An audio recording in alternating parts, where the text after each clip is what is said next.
ప్రయాణికులకు సుదూర ప్రయాణాలతో కొత్త అనుభవాన్ని అందించేందుకు అనుక్షణం ప్రయత్నిస్తూ ఉంటుంది ఇండియన్ రైల్వే. వేగవంతమైన తేజస్, సౌకర్యవంతమైన రాజధాని వందే భారత్ లోని అధునాతన సాంకేతికతల కలబోతగా మన ముందుకు వందే భారత్ స్లీపర్ కోచ్ రాబోతుంది.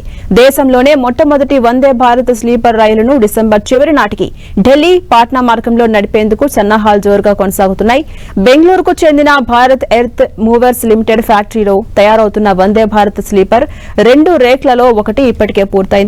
మొదటి రేక్ డిసెంబర్ 12న నార్థర్న్ రైల్వేకు బయలుదేరి ఆ తర్వాత ఢిల్లీ, పాట్నా మార్గంలో ట్రయల్ రన్ కు సిద్దం కానుంది. ఈ హైటెక్ రైలులో మొత్తం 16 కోచ్లుంటాయి. వీటిలో 827 బెర్తులు అందుబాటులో ఉంటాయి. ఇందులో థర్డ్ ఏసీలో 611 బెర్తులు, సెకండ్ ఏసీలో 188 బెర్తులు, ఫస్ట్ ఏసీలో 24 బెర్తులు ఉంటాయి. భవిష్యత్తులో కోచ్ల సంఖ్యను 24కి పెంచే అవకాశం ఉంది. ఇక వందే భారత్ స్లీపర్ రైలు ప్రయాణికుల సౌకర్యం, భద్రతకు ప్రాధాన్యమిస్తుంది. ఇందులో ఆటోమేటిక్ డోర్లు, బయో టాయిలెట్లు, సీసీటీవీ కెమెరాలు, వ్యక్తిగత రీడింగ్ లైట్లు, ప్రీమియం క్వాలిటీలో సౌకర్యవంతమైన ఇంటీరియర్లు ఉంటాయి. ఈ రైలు గంటకు గరిష్టంగా 160 కిలోమీటర్ల వేగంతో పరుగులు తీయబోతోంది. అంతేకాకుండా దీనిలో కవచ్ సిస్టమ్ రైలు ఢీకొట్టకుండా నిరోధించగలదు. క్రాష్ రెసిస్టెంట్ స్ట్రక్చర్ లాంటి అధునాతన భద్రతా సాంకేతికతలు ఇందులో ఉంటాయి.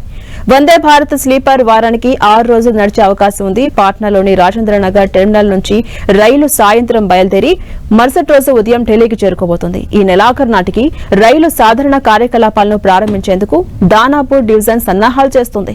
ఈ రైలు రాకపోకలు ప్రారంభిస్తే పాట్నా, ఢిల్లీ మార్గంలోని ప్రయాణికులకు మెరుగైన ప్రయాణ అనుభవం అందుబాటులోకి రానుంది. దీని ద్వారా దేశంలోని మిగతా ప్రాంతాలకు కూడా వందే భారత్ స్లీపర్ కోచ్లను తరువాత శరవేగంగా అందుబాటులోకి తేవాలని ఇండియన్ రైల్వే కసరత్తును ముమ్మరం చేస్తోంది.